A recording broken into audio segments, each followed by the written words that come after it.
पंतप्रधान नरेंद्र मोदी यांनी अमेरिकेचे राष्ट्राध्यक्ष डोनाल्ड ट्रम्प यांच्या दोन्ही देशांमधील व्यापार चर्चेच्या सकारात्मक मूल्यांकनाला प्रतिसाद दिला आणि या चर्चेमुळे दोन्ही देशातील भागीदारीच्या शक्यतांचा शोध घेण्याचा मार्ग मोकळा होईल असा विश्वास बुधवारी व्यक्त केला. मात्र त्याचवेळी ट्रम्प यांनी भारत आणि चीनवर 100% आयात शुल्क लावावे अशी मागणी युरोपीय महासंघाकडे केल्याने आश्चर्यही व्यक्त केले जात आहे. मोदी म्हणाले की भारत आणि अमेरिका हे जवळचे मित्र आणि भागीदार आहेत. दोन्ही देश शक्य तितक्या लवकर व्यापार चर्चा पूर्ण करण्यासाठी काम करत आहेत. ट्रम्प यांच्याशी बोलण्यासही मी उत्सुक आहे. दोन्ही देशाच्या लोकांचे उज्ज्वल आणि समृद्ध भविष्य सुनिश्चित करण्यासाठी आम्ही एकत्र काम करू. ट्रम्प यांनी सोशल मीडियावर केलेल्या एका पोस्टनंतर काही तासात मोदींची ही टिप्पणी आली.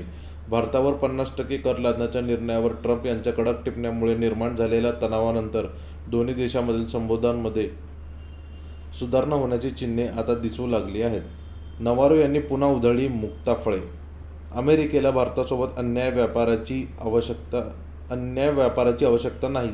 भारत अमेरिकन बाजारपेठेत प्रवेश मिळवण्यासाठी उत्सुक आहे, अशी मुक्ताफळे व्हाईट हाऊसचे व्यापार सल्लागार पीटर नवारो यांनी पुन्हा उधळली आहेत. नवारो यांनी याआधीही भारताविरुद्ध अनेकदा टीका केली आहे.